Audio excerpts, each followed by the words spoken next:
in terms of preserving anonymity, I'm not sure how much people know or don't know about what you do in your online persona, but is it safe to say that you're based in Brisbane? Yeah, that's fine. Okay, that's communal knowledge. Yes, yeah, public knowledge. And have you always lived in Brisbane? No, I moved to Brisbane in February. True. From Yeah. where? I was living on the Sunshine Coast, but for the past 2 years, I've been like half living in Brisbane anyway.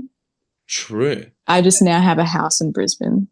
And did you buy that house from all the money that you've made with Digicam? Yeah, this is crazy. So I have officially made 6 cents from Instagram, which is fucking hectic. I didn't think that was possible. TikTok and Instagram don't pay you, but I just got my first big payout, 6 cents. And Six it's from, cents. yeah, it's from GIFs. Do you know how that works on Instagram? Nah. Okay, so I didn't know this was a thing, but people can donate stars or something to your videos and they send gifts and it's like a donation. And I don't promote it or anything, but I think some people sent some stars. Yeah. And then I have 6 cents. Is 6 cents one donation or is that a bunch of stars? I don't know. I think it's a bunch of stars. I don't know how much it's worth. It's kind of insulting. It's like at that point, just don't even bother. But it is pretty cool. Because I've spoken to a lot of influencers in America and they get paid. Oh yeah, it's because we're in Australia. They don't care about They Australians. don't give a fuck. Yeah. They don't 'Cause give a fuck about Australians. So how many followers do you have on TikTok? I don't know. I think it's around 98,000. No shit. And you got like 100 or so thousand on Insta. Yeah, I don't know. I think Insta's like I don't know. It's between 100 and 110. Okay. Yeah. Okay. And do you feel pressured in any way to commercialize in some manner? Like, The pressure that I feel is when I see other people making money off my work and then I realize I don't make any money off it. And that's kind of incentive to try and make money off it. So the pressure is more like to spite people that have been using my work to like scam people and make money. So that's the drive. is that something that happens often? Like you see other your videos and other people's works? Yeah, no. So a lot of the time it like doesn't matter at all. It's annoying when you come across videos on your feed and they have over 1 million views and it's like a straight repost of my video with no credit. But I'm just like, whatever. You got to be flattered by it. But then it hurts when you see people, I see people trying to sell like piece of shit drop shipping cameras and they use my videos as example footage. I think I've seen those exact fucking videos now that you mention it. So there's different ones. There's like little key ring pocket cameras Yeah. and other ones.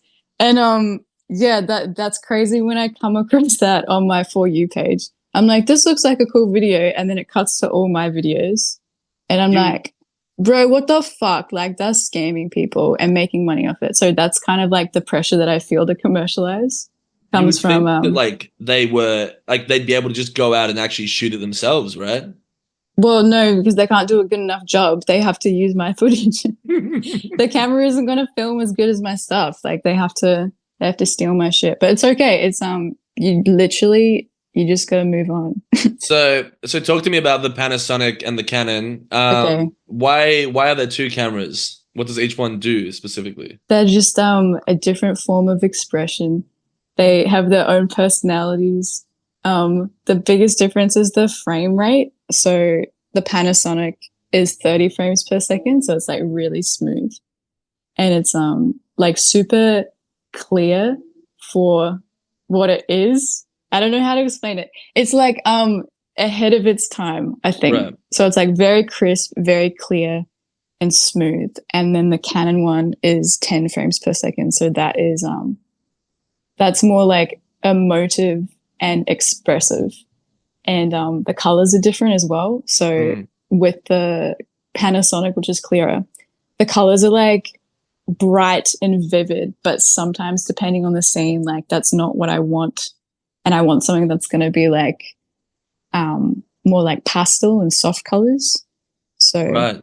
So are you color grading or? No, I don't do anything. I just turn up the vibrance on my iPhone. That's awesome. Yeah. And where did you find these cameras? I just got them for free. At like a mate just gave you both at the same time, or No, no, I just that donated to a place where I work. So it's like yeah, they just come along and if I don't want them, they'll be thrown out. So I like collect the ones that people don't want. And then I right? just found I liked those ones the best. And so you work as a photographer? Yes. Right. Okay. So then tell me about the first time you went out and shot one of these videos. So they donated that camera to you. When did you realize, oh, I can actually go out and film these whimsical, nostalgic films? Um I got the Panasonic one at the end of 2023 and I was just taking photos with them. And then I think I just saw other people make the videos on TikTok and I was like, that is so easy to do. I can just do that. So I wasn't like filming whimsical stuff. I was just filming random things going out. And then I think it just evolved into like trying to make stuff look better and better. Hmm. So not really like any direction in my mind, just like filming stuff, posting stuff, thinking something looked cool and wanting to post it. And then it just like naturally evolved from there. So you weren't like storyboarding stuff beforehand or any of that? No, not at all. The very first ones that I post, if you go to like the first ones on TikTok, they're pretty shit. They're just like, I don't know, a clip of a tree and then just not interesting at all. But it's like at the time, because I wasn't used to looking at footage like that, it just looked so cool. Hmm. Um, but then you get used to how it looks. So then you start seeking more magical shots, you know? So what qualifies in your words, in your eyes, as a magical shot? I don't know how to answer that question. Something where I'm like, oh, that looks sick. Just that feeling of excitement. It's this like spark and excitement where No, you're I know what you like, mean. shit, I didn't know something could look that cool. And then you just like hold on to that excitement and Well, it's keep just a seeking mixture it. of like so many things, right? Like when I do art, for me, I incorporate elements of feng. How do you say it? Feng shui, where Yeah. things just work in a frame, and the framing and everything's placed perfectly where it needs to be to create that feeling. I assume it has something to do with that too, just Yeah, your own definitely. Yeah. intuition as Yeah, well. so first it was kind of just like seeing something and then capturing it without thinking about how I'm filming it because it's like, oh, it's just going to look cool if it's filmed on this Digicam from 2006. I don't need to think about anything else. But then it progressed to being more thoughtful about how things are composed and also like thinking about the feelings that I want to put in it. Mm, So I don't know, figuring out where the shapes line up with each other so they look like other things and kind of like viewing it as a puzzle and getting the angles right. I don't know. So it was more like just capturing stuff and then trying to make it like a yeah. puzzle sort of. I don't know how to describe No, it, no, but no, that's you know cool. what I mean. Yeah, yeah, I know what you mean. Were these like so say you want to make a video, are all of them basically shots from like road trips that you go out and do? Yeah, it's honestly a mix of stuff. So I go on a lot of like nature adventures with my friends. Yeah. And I film a lot of stuff there, but also some really big videos were um, not really doing anything or going anywhere. I think some people that watch my videos don't realize that you can find something like really simple and mundane and not be out on an adventure. You can Yeah. film something small and make it into something better. So it's like a mix of stuff. Some things is just like random, and then other stuff is like going on a quest to film videos. Well, people really like the journey as well as the destination. Like people go on holidays to find themselves, but if you were really open with yourself, you could find yourself in your own backyard if you You were able literally to can. if you were Yeah. able to sit with yourself. Yeah. I think it's ridiculous that some videos have gotten big. And I was like, that was a tiny little creek filled with rubbish next to a basketball court in Brisbane. And I'm just like, that was not an interesting spot. But if you zoom in on the water and you have the sounds and stuff, people love it. And I'm like, they don't need to know that it wasn't that interesting in real life. Well, the world that you're presenting to them is just what's in the frame. They don't know what you're doing later that day. They don't, Yeah. have any idea what geography is. Yes, Um, exactly. But it is interesting though. Like, do you know what like where your demographic is watching your videos from? Yeah, a lot of them is American. I think it's like a quarter of Instagram and TikTok are Americans, or Hmm. maybe a fifth. I think it's more like a quarter, so a lot of Americans.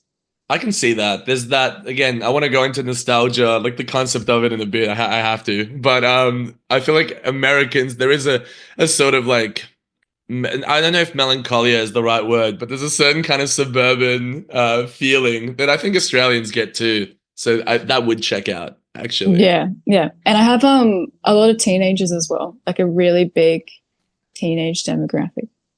Cool. Yeah. So do you think of a song first and then go out and shoot it, or do you shoot and then add a song to it later? It's always different. Someone's asked me this before, and it's like so many things go on. So sometimes I'm like filming stuff and I have absolutely nothing in mind, and I'm just trying to find things that look cool, and then I know I'll make sense of it afterwards. Hmm. And I can watch it back, and then sometimes I'll have a song pop in my head. Like I'll just be thinking, these visuals, like what is this reminding me of? And I'll go through and I'll find the right one that matches it. And sometimes I'll like be listening to music while I'm filming. So when I'm filming in the moment, it feels like you're almost composing a music video on Hmm. the spot. Even if you don't use the music that I'm listening to, it's like it puts you in the headspace of getting the movement right. And then sometimes I'll have a song in mind and I get excited and I want to make a video for that. So I made one recently. Um, it was to King Cruel's Logos song, and I was out and listening to it, and I was like, this has to be the song that I use for this video. So I Hmm. spent like an hour in the Rose Gardens at the Christchurch Botanical Gardens because I had this shot in mind and I was like, I have to get it. So I spent so long filming it just to put it in like a 30-second video. But yeah, there's times where I do that where I have it in my head and I know exactly what it looks like. And yeah, just like a lot of different ways to approach it. So sometimes it's random, and then sometimes like I know what I want to do. Sometimes I see stuff and I know the feeling, but I don't know the song. So I'll like get the feeling and then find the feeling of the music afterwards. That's cool. And you've had people like I think his name is Robinson's Village, the Yeah. synthesizer guy from the UK. Yeah, Yeah. he's made music to your like to your visuals, right? Yeah, he did one thing. I saw his Instagram, I don't know, only like a few weeks ago. I came across it and I was like, this is fucking sick. And I just sent him an email straight away. And I was like, hey man, do you want to work together or collab together? And I'm sorry that I don't know what I mean when I say that. And he said yes. And we just like figured it out pretty quickly Yeah. and just like put it together. So yeah, for his video, he like sampled the water sounds in one of my videos and like mixed that into something cool. And then like I did my one where I did visuals to a video that he made. That was really fun. Can we expect to see more of those collaborations? Yeah, for sure. I don't know what yet. You just kind of, I don't know, you figure it out as you go. But surely I do more stuff with him because that was really fun. And then yeah, I'll definitely like reach out to other people. You kind of like don't realize the power in having like so many followers Yeah. because it happened by accident. So it's like I'm not really thinking about the influence or what you can do, but I think with like that collaboration with him, it really sunk in. Like that is something that you can do, and it's like more accessible now because it's like a mutual exchange when you both have a lot of followers. It's Mm. like both people see it. So yeah, I'll do more collaborations. No, I think it's really special, especially because like making your own content is important, right? In today's day and age. And I think that having both the audio and the visual side be like a creative thing, is like super special. And the combination of the two, especially because Yeah. you're not even in the same country as well. Yeah. And it was literally like so easy for both of us to put it together. Like, I don't know. It's cool when you find people and it just Feels Yeah. like it syncs up. Like we do different things, but it's the same thing. It's just different versions of the same thing. So it's yeah, like not a lot of work just to figure something out. Well, it's the same with me and Gabby, like my animator. Like it's just like we both do very different things, but tonally there's this like overlap with the way that I talk and my mannerisms and the guests that I have and the animations that she produces from that too. Yeah. It's really neat. So I guess lots of Aussies have pretty big associations with nature because we have a lot of it around us growing Mm. up. I'm wondering if you're recreating scenes or memories from your own childhood, or are you tapping into like a communal feeling of what you perceive as nostalgia, like a zeitgeist of nostalgia that everyone feels? Um, yes. Yes and no. So some of the videos that have gotten really big and that people really, really feel nostalgia from did not mean anything to me when I made them. And I don't feel nostalgia from them. I literally just was like, oh, this looks cool. And then you post it, and then everyone's like, oh my gosh, like this reminds me of 2009 and stuff like that. And like, oh shit, I didn't even mean to do that. So there's things where like I'm not thinking of anything, but other people like really, really feel the nostalgia. But then there's some other videos that are like really, really special to me because I filmed them where I grew up. So some of them is like literally the street that I grew up on when I was a kid. And I grew up in New Zealand and then I moved away when I was 10. So there's like a lot of really special memories, Mm. like being in this one spot 5 to 10 years old. And then I got a lot of videos of that April last year, only over a couple of days, but I got enough footage that I can like keep going back and making videos from that. So yeah, there's a lot of like personal feelings and memories and nostalgia. And it's really cool when people watch those ones where it's from where I grew up and they feel it as well. Mm. I posted one, I think yesterday or the day before, and it was literally just like a repost of an old TikTok, and I just like cropped it a little bit, changed the music, and it's on the street that I grew up on. And someone said a comment about how it's like it's really cool that that is someone's hometown, and they have all the memories and they know all the cool spots and they know all the cool food, and all they get to experience of it is like that short video. Mm. And I Yeah. said that was really cool because like that is what that video is. Um, so yeah, some stuff is special and nostalgic. Other stuff is me literally just like walking through water for like 10 seconds and everyone's like, oh my God, the nostalgia. And I'm like, guys, it's not that fucking deep, but okay, that's chill. Yeah, well, Yeah. going back into the combination of music and visuals, which is such a big part of the creation of that. When I think of nostalgia in music or in general, I think of like Mazzy Star. Personally, like Mazzy Star is like the one thing that I'm just like, yep, like if I want to generate that feeling of a time that's gone by, I can listen to Fade Into You or I use Fade Into You a yeah, lot. I've Yeah. seen you use it as well, and I guess like Cockatoo Twins and stuff like that as well. Like there's certain bands that can do it really well. There's certain visual artists like Wim Wenders in the movie I think Paris, Texas captures that feeling really well too. But like yeah, I do wonder like is it something that you've ever gone out of your way to study?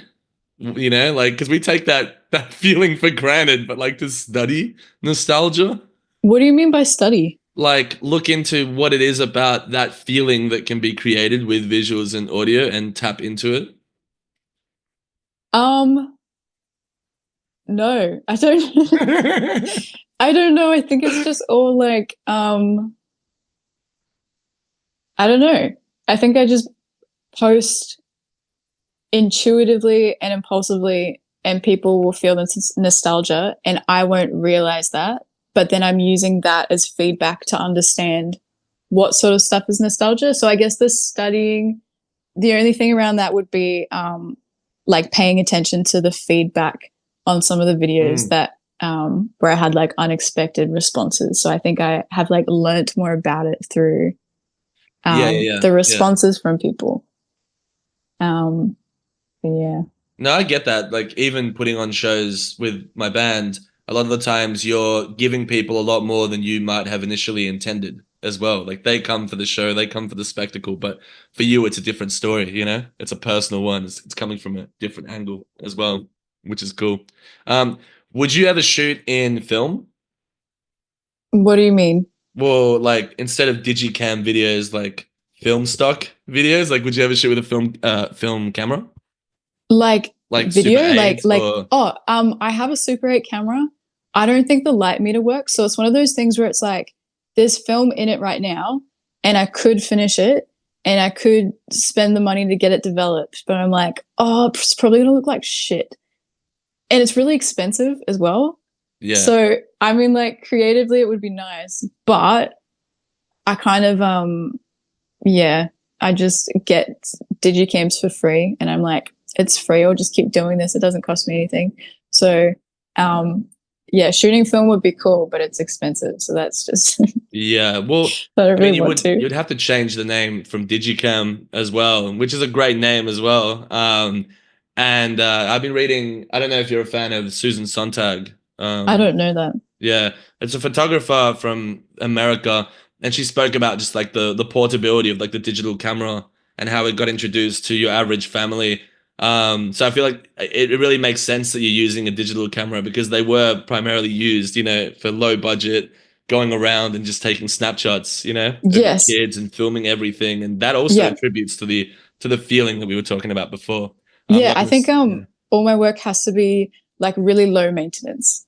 yeah. Like I love more complicated stuff, but the longevity is has to come from like really low maintenance, low stakes. Like if I accidentally leave my camera in my bag without a case and it gets dirt in it and it breaks, it's I can spend $100 and get a new one. Like it's not a Mm. huge deal if things go wrong. So yeah. I would like to do more stuff. I'd like to do film and stuff, but at the moment it's like got to keep it really simple. In terms of that word longevity, can you also apply that to this is going to be a stretch, but like to burnout, as in like if you had to constantly make these big, elaborate, organizing these big shoots with lots of people and lighting and whatever, it does get harder to do what you need to do. Whereas all Yes. you need is yourself and your camera, right? So, Yes, exactly. Yeah. I lose interest in things really, really quickly. mm. So yeah, you just gotta keep it as simple as possible. And then yeah, work off that. Yeah, it really is interesting to me because we were talking about meditation. I guess you've basically said that you don't meditate yet, as of Not yet. yet. Yes. But there is a real meditative quality to what you do, as I'm sure you know, because in a world of hyperstimulation, and lots and lots of ADHD, it is interesting that your content is playing against that and still being quite successful.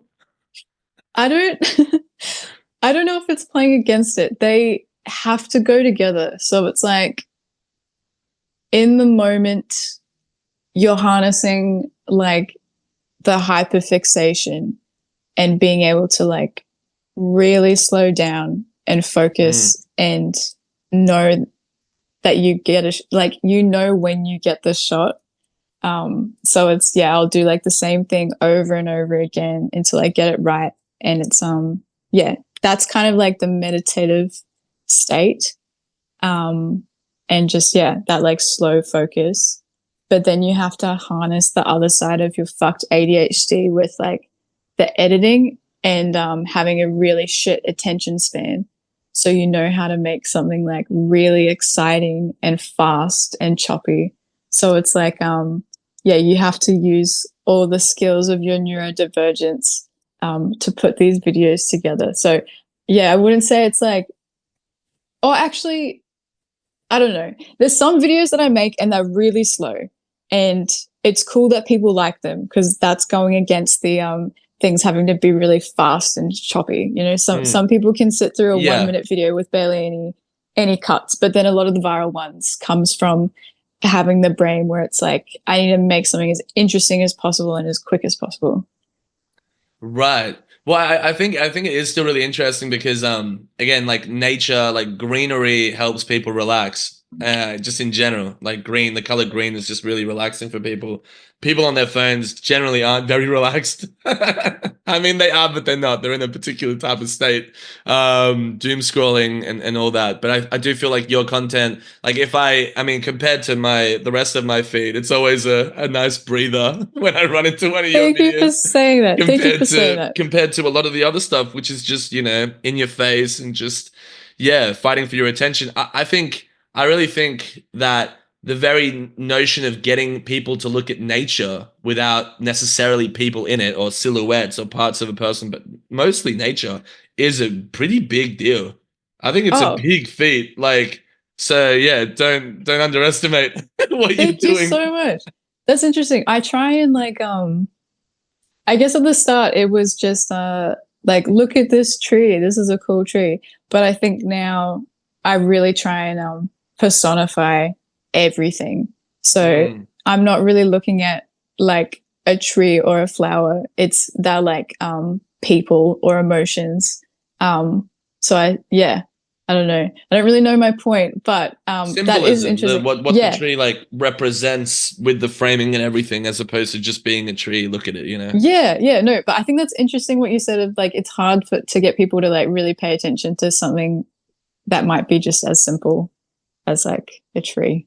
But people aren't looking at nature that much anyway. You go into any place, like you can go to a bus stop or go to anywhere, a cafe, and everyone's already plugged in. Nobody knows. Nobody's like, I guess, meditative or lucid to the point where they know what trees are planted outside or even where they are in relation to the world. Everyone's on their screen, so it is an interesting service. And again, because you are reminding them, hey, you could go on a road trip. Hey, you could go to a park. You could go chill out. Yeah, You don't need even a book. Like you can just sit with yourself somewhere and just space yeah, out, which is cool. Um, there's a real like cinematic quality to the videos, especially like if they give me like flashback, like in a movie, like when you have like you see like a flashback sequence of some sort. yeah. Um, I was wondering, what are some films that you love? Oh my God. Okay. Well, when you said flashback just then, I thought of when I was younger, I really liked My Own Private Idaho. And Crazy movie. yeah, this a little bit cheesy, a little bit cringe, but I have like a poster back there from it of him walking down the road. Got that when I was a teenager. But anyway, that movie, I loved the flashback scenes that they had. I think it's like on Super 8 or something. Um, I'm pretty sure I watched it for the first time when I was like 15, and that feeling of those flashbacks was really special. And that's the first time Yeah. I think I had watched a movie where it had that feeling of nostalgia. Just this like weird, because the movie has like really dark, uncomfortable themes. So, yeah, I really held on to that feeling of those flashbacks. And I think some of my videos where like I don't feel that, but other people feel it, I imagine is similar to Mm. how I feel about Yeah, that yeah, yeah, yeah, movie. yeah. So that is what was the question? Movies I like or like inspirations? Movies that you like. Yeah, okay. That's one that Yeah. I think influenced a little bit some of the stuff that I make where I never thought about it. But now when I'm reflecting on it, I'm like, oh, I think I was like, I'm doing that feeling that I thought was really cool in that movie. Yeah. And Have you seen any other movies by him, by Gus Van Sant?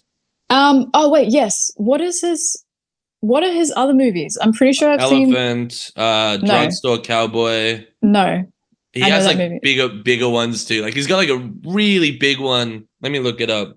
Yeah, I'm a big fan of what he does. I have a really cool book on him as well. My He gosh, did I'm pretty sure I've seen one of his other ones, but I yeah, he can't. did fucking Goodwill Hunting. Oh yes, yeah. So Love that movie. yeah, highly recommend. Yeah, Drugstore Cowboy. That's a great nostalgic kind of evocative Okay. movie. But I know also that. I've never seen it. he did the remake to Psycho, which is a really interesting one because it's like frame by frame replica of the original one, just with new actors and in color. But the whole point of it was that it would be identical in every single way, scene by scene. So Is it like still good though? I watched it when I was in school and I didn't like it, but that's because the guy who fucking plays who plays Norman Bates is what's the guy from Dodgeball called? I don't know. The fucking dude. You know the actor. Oh shit. No. Wait. His name is. It is. Um, Vince Vaughn. Why is he in Psycho? That's Bro, why. what? That is not the right casting. But I do think it is interesting that a director who works in trying to like, I don't know, get these particular feelings out, because you're not the only one who would attribute him to, nostalgia, is somebody who's also replicated a movie in modern day, and that also is an exercise in nostalgia too, Yeah, recreation. So that's pretty cool. that is Um, interesting. so let me see what else I got here. One thing I really wanted to know is, will we ever see, and this is like going against what I've said before, Okay. will we ever see a transition to urban environments? Like, are we ever going to see a Oh yeah, city one? bro. I've already done some videos like that. Have you? Yeah, not a lot. Yeah. I only have like a few videos where it's yeah, where it's like street lights and city stuff. I'll do more of that. I just forget to take my camera when I go out. Is that the only reason? Well, yeah. Like I'm not thinking about it that much. Yeah, I'll definitely do more of it. I'm gonna go to Sydney next month for like a week or two, and I'm gonna try film city videos. So Yeah, you should definitely take it out to where's like the Fitzroy of Sydney, Newtown, Newtown. yeah, Yeah, I'm you gonna should go to take it out to Newtown. Newtown That's the and plan. We're gonna do and that. like just capture, like, it'd be interesting to see you, because I know you like to capture birds a lot. You're a bird watcher, I Am I? assume. Wait, bird? Oh yeah, ducks. Yeah, Yeah, yeah, ducks. Sorry, are ducks still birds? yeah. But Yeah, they're kind of doing their own thing. thank God. And eels as well, right? Fucking love eels, bro. I saw an Yeah. eel yesterday. Oh my god, I was at Budgeon Waterfalls and I've never seen an eel there before, and I saw an eel and it was crazy. Do you feel like seeing eels is like when you buy a car, you see your car everywhere? When you like start to hyperfixate on the eels, you spot them? Because I've never seen an eel in my whole life. I don't, I don't even know. Like, do you I know all the good spots for eels? no, I didn't know. Well, yeah, in New Zealand, the spot for eels, you go to Christchurch and you go to the Boat Shed Cafe, and they have a wharf outside, and then you flick on the water outside, like by the wharf. It's like a dock. You Right. flick on the water, fucking like 50 eels come out. That's the best I've spot. seen you post something like that, either on your story or in a video. I've posted a lot about it on my story. It's so exciting. It's so cool, and you can touch them as well because they touch each other and they have really poor eyesight. So you can just and they don't really mind. But Really. Australian eels, I don't really fuck with as much. But there's no reason to that. They just don't look as cool, and it's not their fault, you know. But New Zealand eels are cool. New Zealand eels, yeah. Yeah. It'd be interesting if you documented, like, taking the camera out to Newtown, if you documented people the way you document eels or birds, like as big conglomerate masses, you know what I mean? Like, not necessarily focusing on one person or anything like that, but just the way people move in a similar kind of way. That is a good idea. I want to do that, but also I get really shy, so I don't want people to see me film them. True. So, and I have like, I think about the ethics of that as well. But Yeah, ethics in photography is really interesting, and videography.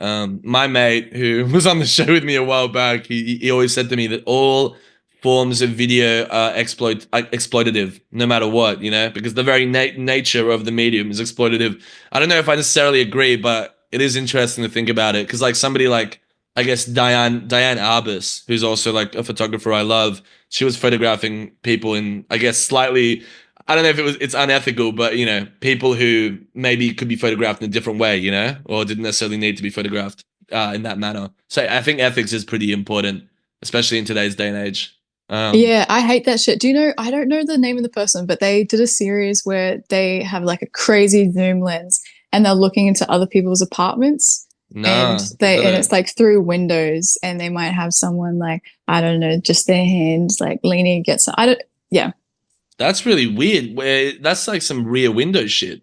I literally don't know anything about it except what I've said. So it's you kind of just, you'll Yeah, have to look it up. I'm going to look it up as well because I don't even remember what yeah, I'm talking about. yeah, But yeah. yeah, like photographing into people's apartments, and like I don't really like street photography where people just take photos of people and they don't realize what's going on. Yeah, I think I'm into stuff like Humans of New York because it's, going up to somebody and asking them and then actually taking the time to find Yeah. out about their story. Yeah, it is pretty scary if somebody just like even ending up on someone's TikTok. Oh my Like God, that's my worst fear. my mate Oh did it my the other God. day. He was on a date and he ended up on someone's TikTok, and it's just weird. Like, yeah, I don't know. I feel like if you're gonna put somebody online to that many people, give them a chance to fucking defend themselves, Yeah, on their own for terms. sure. No, that's actually like one of my fears is being in the background of some fuck ass Instagram reel. And like, do you know the account Shit Maruchidor? No, It's okay, do you know the account Brown Cardigan? no. Oh, I'm not okay, very fuck. savvy. I'm not very hip with Okay, this. Shit Maroochydore is an Instagram account and it's just documenting all the crazy shit that happens in Maroochydore. And when Right. I go out, I'm like, fuck, I can't be stupid in public right now because what if I end up on Shit Maroochydore? And that's never gonna happen because me and the admin, I think we're cool. Like they won't post me. If they like they know they can't post me, they won't post me on their account. But it's one of these fears of like, what if I just do something stupid and then I'm on someone's Instagram story. Where is Maroochydore? Maroochydore is in the middle of the Sunshine Coast. Well, there would be definitely it'd be easier to get spotted there than in other places, right? Yeah, yeah. That's like near Noosa.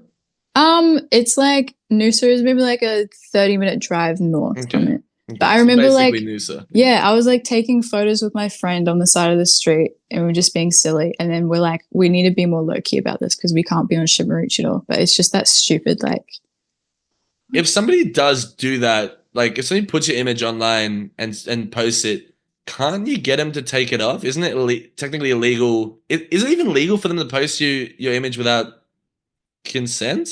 I don't know what the legality is well, behind it's that. kind of like you can't do anything about it. People just do what they want.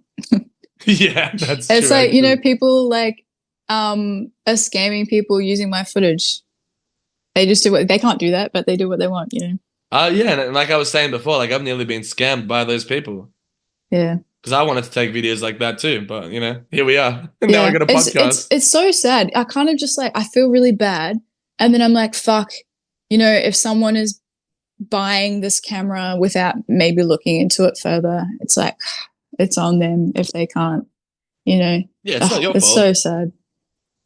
I wanted to ask you about your dancing TikTok, which in Yep. many ways is the antithesis to the chillness of Digicam vids. Yeah, that's my side project. That's my passion project right now. It's so sad. I genuinely I'm in a mental block with Digicam vids right now. And I have put most of my passion that has gone into that account into my dance account. And Mm. I'm just waiting for that to flip back over because it's so dumb. But it's just this thing of like, you just get bored and you got to move on and try something else. And then you get sick of that and you go back to the first thing. So it's just, my side thing at the moment.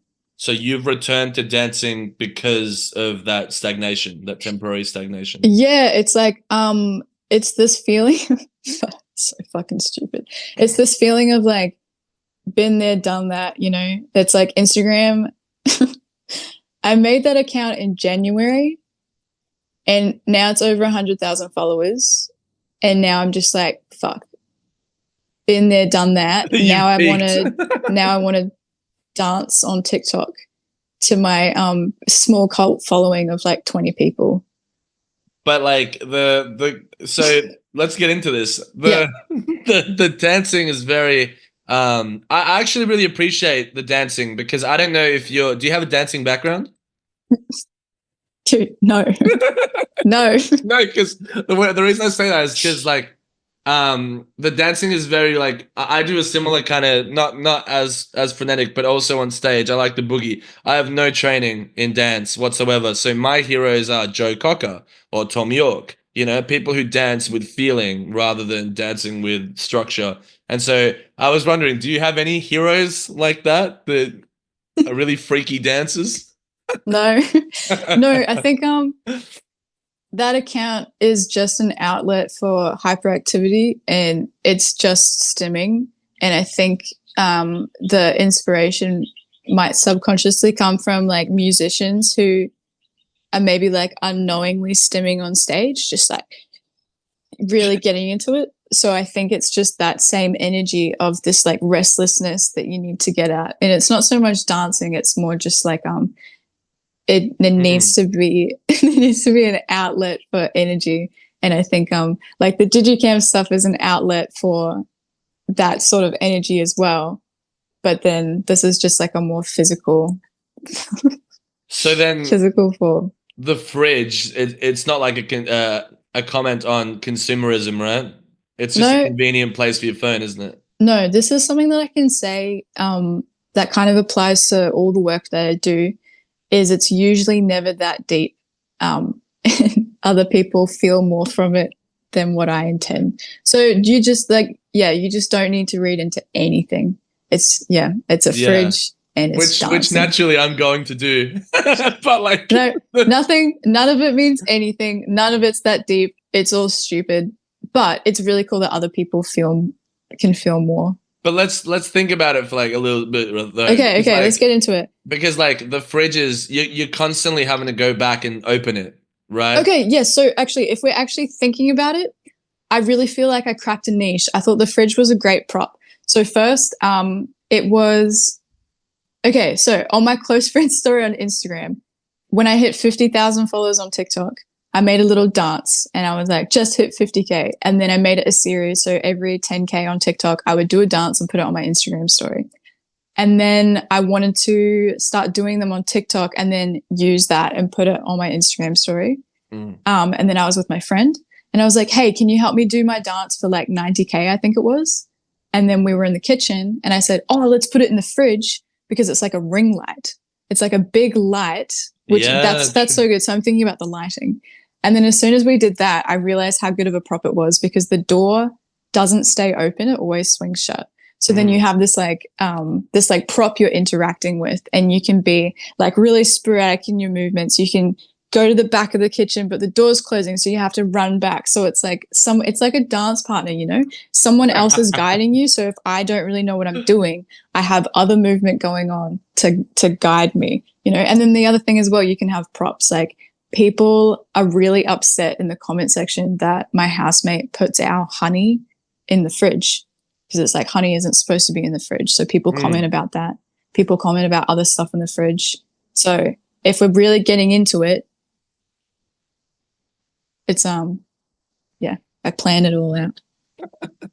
Well, you did. I don't know. Yeah, I don't know if that's good enough to stay in the episode or if you need to cut that out. But Nah, I've had way worse shit. You should listen to some of these, man. yeah, Yeah, but I mean, no, I think it's cool. I think that the fridge is a big part of why I enjoyed watching those videos. I think thank you. the fridge is like almost like the camera going out of focus or like a self timer or some sort, and you have to Yeah, like you have to focus because you don't know when it's gonna stop. So exactly. it's And cool. it's so funny. It's such a good bit. Someone said as well, like when I posted a video a day or two ago where it wasn't in a fridge, someone's upset that it wasn't in a fridge. And I was like, bro, I've been posting on this account for over a year and I've been posting out of a fridge for a month. And then they said, like, no, you only exist as fridge girl. Like, we don't want to, no one cares about the other Fridge stuff. girl, no Yeah, shit. people call me fridge girl. I think that's so funny. It's like, yeah, I mentioned this to you over messages, but it's the thing of like just trying to collect different fan bases just as like just for fun and having like your niche. And I just think it's so funny that like, yeah, just very quickly, I'm like, yeah, I'm fridge girl and I dance out of a fridge and I Do have they like ever a like overlap all of them at once? Are you know, are you anticipating that happening? Like even people like like your connecting. dog's account as well. No, I think I mean, it's pretty funny just to keep it all separate and Mm. then people connect the dots. Yeah. I don't want to be known for one thing. I want to dance out of a fridge and I want my dog to be my first celebrity and I want to have all the, yeah, they can exist separately. So I've got a dog as well who's Yeah. called Lemon, and Okay. I want to figure out how to make him famous. And I think he deserves it. Everyone thinks their dog fucking is the best dog, just like everyone thinks their baby is the most, you know, handsome or Yeah. beautiful baby. They're not all the most handsome or beautiful babies, and but my dog is like beautiful. What am I doing wrong? You know, with because he has an account for himself, but he's not on TikTok. Should he get on Um, TikTok? well, it's that your dog is beautiful. Your dog has to be feral and disgusting. What? And like my dog he's so cute, but also he's like 19 years old, so he's disheveled and looks ridiculous. He looks ridiculous. His whole life, people have said like, I've never seen a dog like him before. Wow. And I say, yep, it's gonna stay that way. Like no one's seen anyone like him before. It's like he just has to look ridiculous and act ridiculous. So I don't know. I think it's gonna be harder for people to like have their dog become a micro celebrity if their dog is really cute. So we're not valuing cuteness anymore. That's gone out the window. Now we're yeah, valuing, because how old is 19 in dog years? I mean, in human years, I don't know. it's like Too 100. old. Too old. Yeah. I've never heard of a dog being 19. I'm pretty sure he's 19. He's at least 18. But Crazy.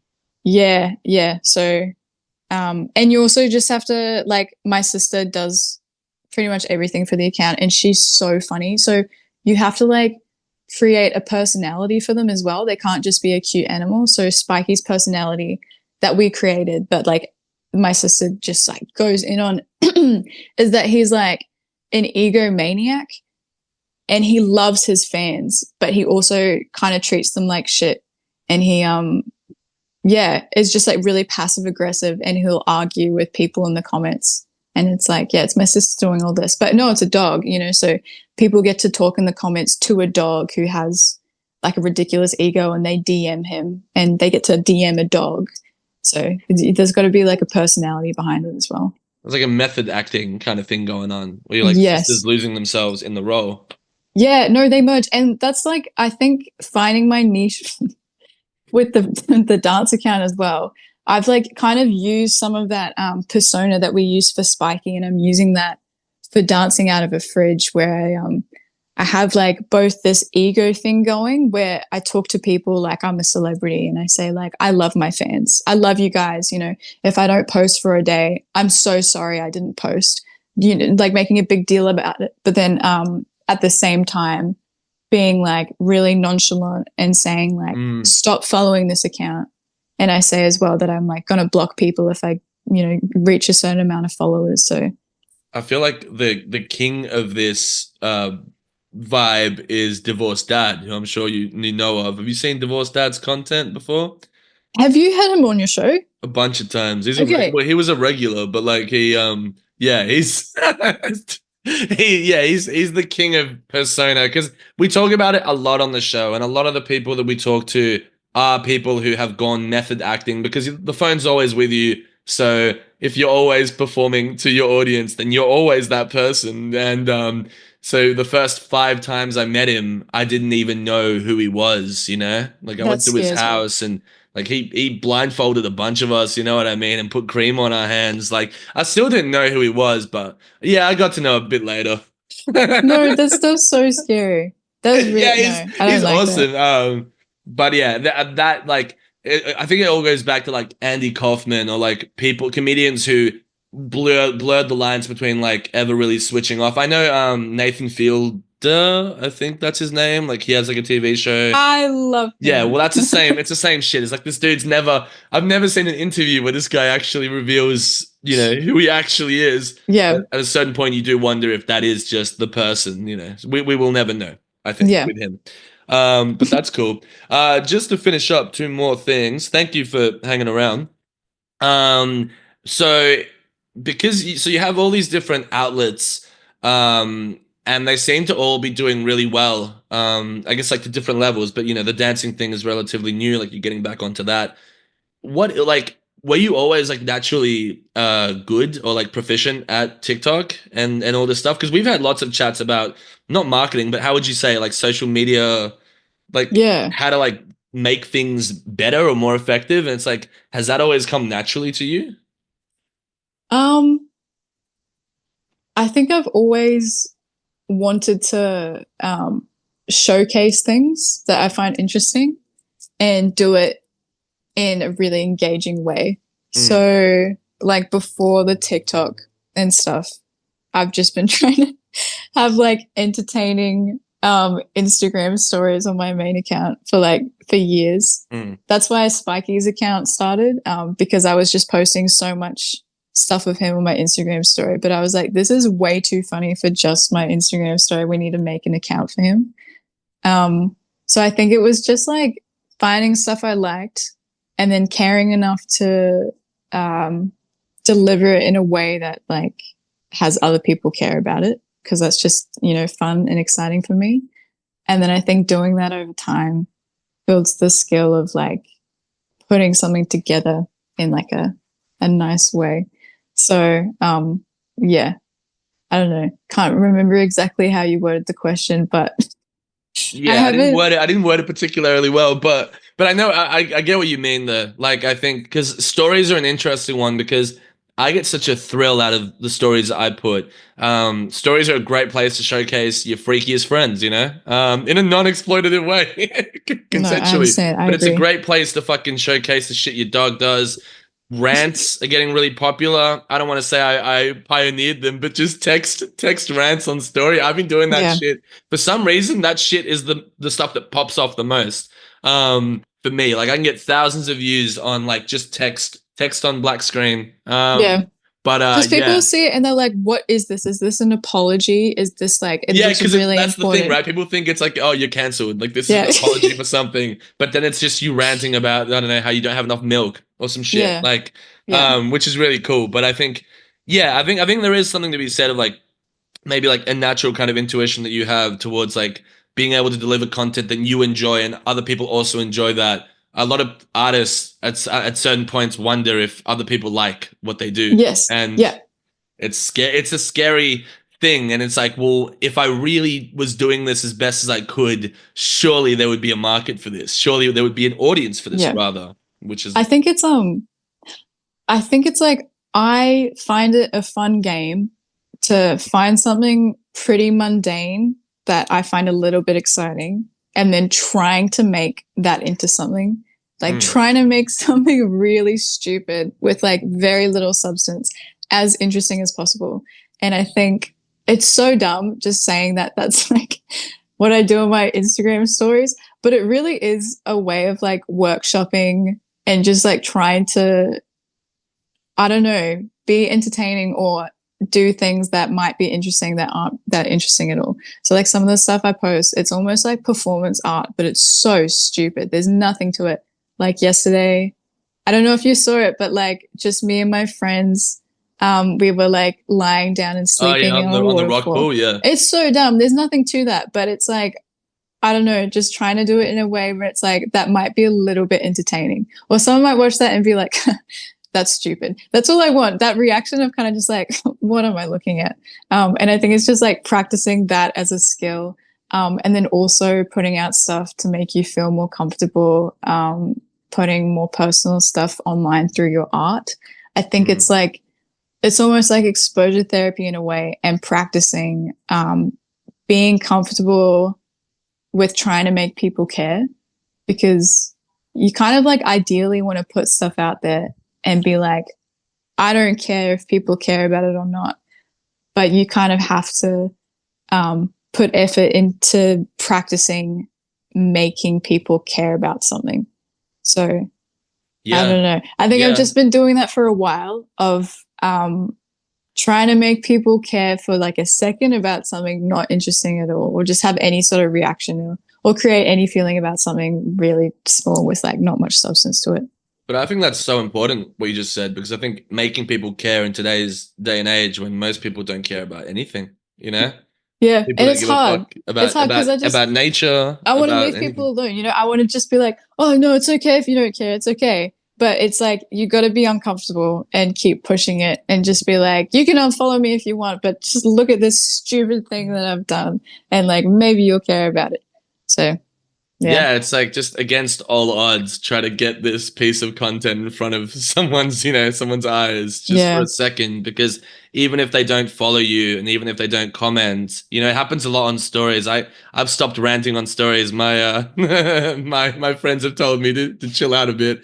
But I think like even just getting anything across to somebody, like the exchange like rate or factor of a like or like, you know, clicking on a screen to show somebody that you care. It's irrelevant. As soon as you show somebody something, that's changed them forever. That's affected their whole day. That's already gone deep into their psyche. Maybe they haven't thought about it. Maybe they just scrolled past it really quickly, but it's fucking embedded in their psyche. They might be thinking about it later. They're not going to tell you, Yeah. but you know, it'll be in their heads. And I think Yeah. There's a lot of power to it. there's a lot of power to it, and we take it for granted because it's just so much to grab online, and a lot of Yeah. it isn't very. It's like more of a malnourishing kind of thing where it's like too much content, you get sick from it. But I think it is important to just like not like because I always try not to give a fuck, but I care a lot. I Oh my really God. care I'm so the much. same. I care so much, but at the same time, I just have to be like, no, it's fine. It's okay. Like Yeah, you have to be stupid online. You have to put yourself out there because that's like how you get opportunities. You can't just yeah. be cool and nonchalant. You got to be But stupid. it's because the nonchalant thing, and a lot of my mates have started to get really angry at the nonchalance in general, and I've been angry at it for fucking years, like for fucking 7 years. I'm just like, why is it cool that, you know, bands don't smile anymore? And like, I get it for the Velvet Underground, but like, it's been 60 years or whatever. Like, surely we can be, you know, subversive in a different way. But yeah, everyone has to act so cold because as soon as you show a little bit of warmth or gooiness, they eat it up, you know what I mean? And it's tricky because you see a lot of online people. There's a lot of people who aren't necessarily, the best way to say it is like well trained in their art, but they're going for it anyway. And those are examples of people who aren't nonchalant. They're just freaky and they're just trying to do their thing, but they might have been like it might be a bit undercooked, you know? So therefore they get torn to shreds. People look at the comment sections of these people and go, "Oh fuck, I don't want that." Well, the best way for me not to be bullied is to Yeah. just be a cool person. But that, for me, being a cool person is being vulnerable and showing who you are and taking risks. There's nothing risky about, you know, being stoic. And unfortunately, we prioritize stoicism more than anything now. Yes. No, I agree. I agree. I think nonchalantness is just like really funny and it's a funny bit. Yeah. But I couldn't be nonchalant in real life. Like I can't do that for real. But I can do it as like to be silly, you know? Honestly, I do the same thing in my band. Like like it's the same thing. Like I just try to be this like hard ass who doesn't give a fuck, you know, whatever. But like, you know, you come off the stage and you're like, okay, I'm a human being, you know. I'm not a Yep. caricature. But that's cool. Maddie, thank you for the last hour. Before we wrap up, is there anything you want to tell the people of Melbourne or the greater world? Oh my God. That's a loaded question. You did pretty good up until now. You can skip it too. People don't really have very profound things to say. No, give me a second. Give me a All second. right. Give me 10 seconds. You can cut this. You can edit this out. No, that's fun. Okay, give me a sec. Yeah, I think you overestimate how many people are going to hear this. To the four people that are still listening right now, one of them is gonna be my dad. My dad will listen to this whole thing. Oh wow! I just want to say Yeah, good. thank you to all my fans. Thank you to everyone watching right now. It is, I think it's really cool to have a platform because, okay, I'm going to say this. I've said a lot of stuff right now that is kind of like shitting on my account and maybe shitting on the people that watch my videos because I have said, guys, it's not that big of a deal, blah, blah, blah, blah. So I'm going to backtrack and say, I'm really grateful for everything. And it's really crazy having a big platform. And it's a really special thing to have an outlet to express like really personal things like your emotions and your memories and experiences. And it's really crazy. Like with visual art that I did before making like the TikToks and stuff, I felt like there's only so much of yourself that you can put in that. Like with drawing and photography, it's kind of like only a set amount of emotions or feelings that I can put in that. But with like the silly videos that I post in the TikToks and stuff, you can be so much more expressive. So it's like it's a really crazy and special thing that having an audience gives you this like space to be really expressive. And I wouldn't have had that, I don't know, opportunity or like outlet through other stuff. So I just think that's like a really, really cool thing about social media, because it's like you don't need an audience to be able to do that. You know, I could have like barely any followers and still make the videos that I make. But I only got to the point of like being able to make these videos through, I think, the encouragement of like There having a you big go. Yeah. audience. And then when I wouldn't care about it, it's like other people care so much about it. So I want to keep doing it for other people. That's a huge like thing to finish up with. That's a huge thing that you tackled on, which I mentioned sometimes online and in stories, is like an artist enjoys what they do, but it doesn't mean like because an artist is burnt out or close to burning out or giving up, it doesn't mean that the artist shouldn't be following the career path that they chose. It just means that he needs a bit of support. And that support could be encouragement, it could be a positive, a compliment or whatever. And what you're talking about is like, oh, well, even when I'm not necessarily, feeling the best about something or whatever, you have an encouraging audience and fan base who can pick you up a little bit and just go, hey, like, keep it up, and Yeah. show that they care. Because once you see that they care and they do care, then you start to realize, you start to, like it's a sobering feeling to just be like, oh shit, of course, this is why I was doing this in the first place. It doesn't happen Yes. a lot in bands, but every now and then somebody will come up. It's usually someone quite younger. I'm 29, like I just turned 29. It'll be like a 22-year-old or a 23-year-old or like a 20-year-old come up to me and be like, yo, like, love your shit. Like this is great. This, fucking did this for me, that for me. And it's like it's easy to also in the future like get jaded and go, yeah, yeah, like there, like thank you, but I don't do it that way anymore. Or that song you like, I don't like anymore. But it's like, 3 years ago when I wrote it, I loved it just as much as they did, probably Yes. even more. And we need to be reminded of that because since we are only making 6 cents from this shit or Yep. less, we need to, we need the community to kind of come in and pick each other up off the floor in a genuine manner because not everything is for everyone. And it doesn't, that's the other thing is like, we don't need people to fake enthusiasm. There's enough people in the world to find the ones who genuinely like what you do. And when it's genuine, you feel it. And then, you can continue to practice what you do. So, Yes. Exactly. That's something I just did not expect. Like I never really cared or, thought about the influence of having a lot of followers, because it's like even with a smaller amount of followers I would still get really, really heartfelt messages, and then with a mm, large amount of followers it's the same thing but there's just more of that.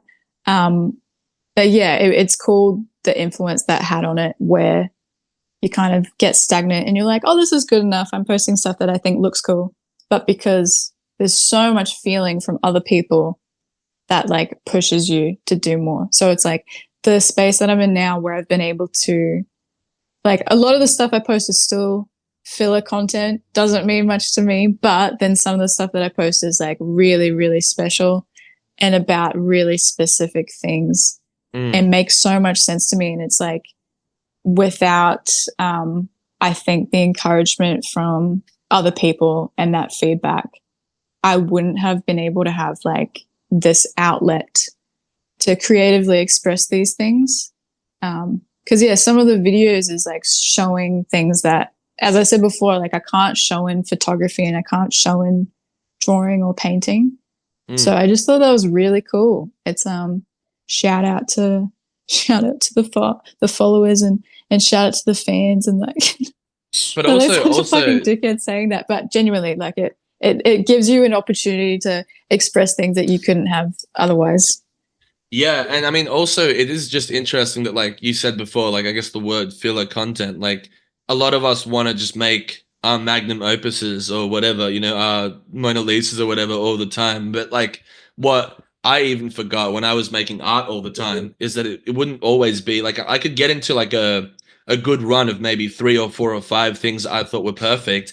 But in between that, there was so much trial and error. There was so much experimenting. There was so much consistency, and it is just about putting in the work and being able to just Yes. do it as a daily thing. And I think the difficulty of that in bands is that it's you kind of. I mean, I that's what I've struggled with the most because I have the music, I have the visuals. It's just like, how do I post every single day? Like or even every few Yeah. days. But I think it is important to just be like, yeah, Doesn't matter necessarily what it is, because if I continue just hold myself, to that, I am going to start getting the types of content that I actually want to see from myself Yes. eventually, Yep. as long as I'm Exactly. open to failing in a way, or open to not being perfect all the time too. Yeah, that's like the biggest thing for the growth of the account. And I think I've like said this sort of stuff to you before, but Yeah. if I only curated the account where it's just like the most special videos to me, where it's the ones that like has my feelings and my experiences in them, that's when I would feel burnt out, and I would only be posting like every week or every couple of weeks, because I would have like such high expectations to make something great. Yeah. But the only growth, like the best growth of the account was through posting stuff that I didn't think was good, because when people liked that, it changes your perception No of what shit. people Yeah. like, and you're like, oh, okay, I need to understand why someone liked that. So there's a few videos that I've posted that have gotten really big. Like I have some that's over 1 million views that I did not think anything of. But when people like it, you have to think about why did they like it, and then that's what's going to make your stuff better, is like understanding what is so special about something that I did. Like I don't see what they saw. Like what is special about it, and yeah, that's how your stuff grows. So it's very important just to post stuff that you think is shit, and like not to overly curate I'm what going to you put take that out there. advice, because on every single platform that I have, my art account, my band's account, and actually this journalism podcast account, it's always, I'm such a curator that Yeah, like I always just burn the fuck out on every yeah, single end. And it's just like, I've been good with the episodes of the potty because, a chat is a chat, and it's easy to always put a chat out. But you can't just post once a week as well. You know what I mean? Like, it's just, who's gonna fucking see that? yeah, And it's important just to be aware and be like, it doesn't always have to be ideal. And the other day, like I posted a bullshit meme of my bass player with like I wasted all of the mustard that he had in his house, and he was angry and he was smoking because he was pissed off about it. Whatever. I really liked that meme, right? I didn't think it was a work of art. Nobody fucking liked it, and I'm like, shit, well, but that's no, all it right. doesn't even matter. And it's also like it depends on who you're showing it to. Like, I think I've said this to you before, but some things I'll post on TikTok and it will get 300 likes. And I'm like, why the fuck did that get 300 likes? Like, that's okay. I guess it wasn't that great. Like, I need to understand why it didn't do well. But then you post it on Instagram, and then on Instagram, it gets hundreds of thousands of Yeah. views. And you're like, why did I even bother? Like, you don't need to think about it that hard. Like, so much of it is just random. So it doesn't matter if something you think is great and it doesn't perform well. It's like, whatever, you just got to put it out there. The people who would have thought it was really funny, they just didn't see it. Oh, they didn't say nothing. No, they didn't say. They were too shy to say anything. They thought it was so funny, Dude, I can spend and they hours didn't want you talking to know. about shyness in the digital age. It's a real thing. Like Yeah, people are bro, they very were just trying to be nonchalant. Like people were laughing at their screen, and they're trying to be nonchalant, and they don't want you to know about it. That's what happened. You don't have to think about it any deeper than that. maybe that's what we can take away from this conversation, is that not everything is that deep. Nothing is that deep, and the stuff that is that deep, people don't know it's that deep. Some of my videos are so deep, no one has to know. No one has to know. Some of my videos don't mean anything, and people comment, "Why am I crying right now?" Deepness is in the eye of the beholder. Exactly. So yeah, nothing's that deep. Stay silly, and that's all I have to say. Fucking A. Yeah. Thank you, Maddy. And enjoy the rest of your day. Oh my gosh, thank you so much for having me on. And I can't wait to try meditating. I'll send you the link. You need to send me what to do, because I don't know what to do. People say it all the time. They're like, you got to try meditating, you got to try yoga. I'm like, what the fuck are you talking about? Just Now I'll closing send it my to you eyes. like as soon as this is done. Okay, I'm gonna do it maybe later. I got to clean my room first. Fucking A. All right. Catch you, Okay. Maddy. Thank you very much. Goodbye. Thank you. Bye bye.